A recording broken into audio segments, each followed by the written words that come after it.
An event that many people will remember is the 2010 BP oil spill.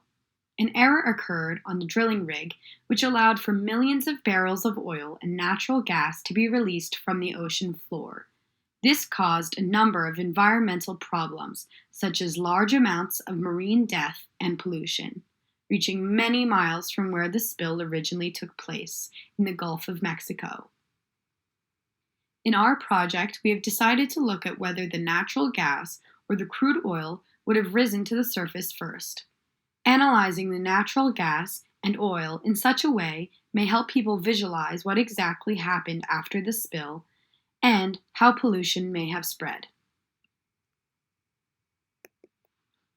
For our experiment, we decided to compare the flow rates of two different fluids from the spill. One fluid was crude oil and the other was methane gas. Based on the densities of the fluids, we hypothesized that the gas would rise faster. This is due to the fact that the density of gas is very small compared to the density of oil. Since the spill occurred in the ocean, the fluids are able to rise because they are less dense than water. From assumptions that we elaborated on in the next slide, we assumed that the contaminants would follow Bernoulli's principle when rising from the ocean floor. Bernoulli's principle says that the fluid speed will increase as pressure is decreased. From the topic we have chosen, this principle can be seen through the behavior of fluids. As the fluids flow from the top of the ocean, the pressure is decreasing. This decrease in pressure allows the fluids to have a high velocity, and using Bernoulli's equation, we find the velocity of the fluid. Below are the steps we took in order to solve the problem.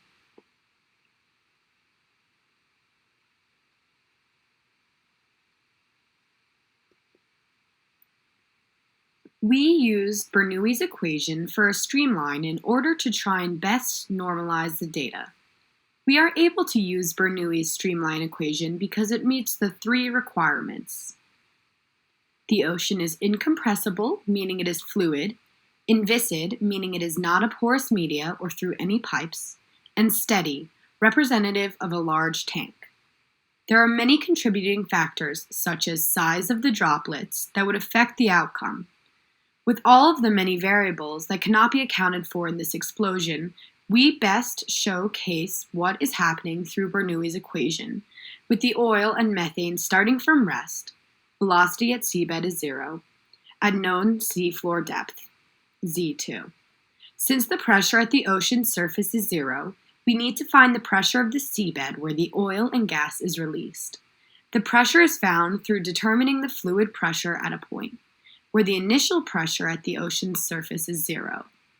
This ocean floor pressure is then plugged into the Bernoulli's equation along with the density of the oil and gas, water depth, which is 1,522 meters, and the acceleration due to gravity, to solve for the velocities of the oil and gas. The velocity of oil at the ocean surface is 91.61 meters per second, and the velocity of methane gas at the ocean surface is 6,821.73 meters per second, which indicates the methane gas is reaching the surface much faster than the oil. The difference is due to the density being indirectly proportional to the velocity. The density of oil is much larger at 800 kilograms per meter cubed compared to that of methane gas at 0.656 kilograms per meter cubed, which describes why the methane gas will reach the surface the fastest.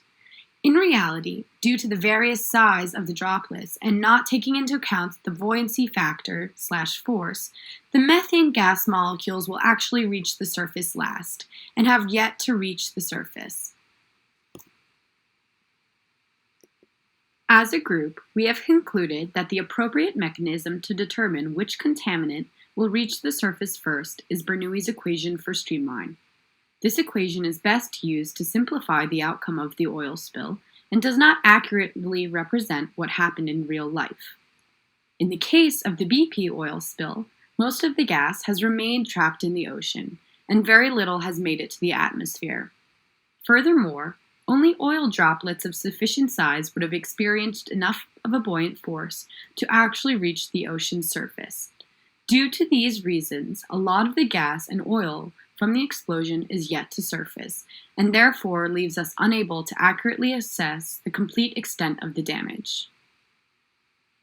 The 2010 BP Deepwater Horizon oil spill did an estimated $17.2 billion in damage to natural resources and was the worst oil spill in U.S. history. It was a large and complex engineering problem involving many impacted parties.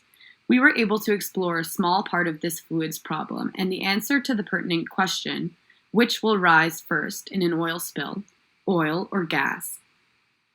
Clearly, from our findings, theoretically, methane gas reaches the surface 60 times faster than crude oil does.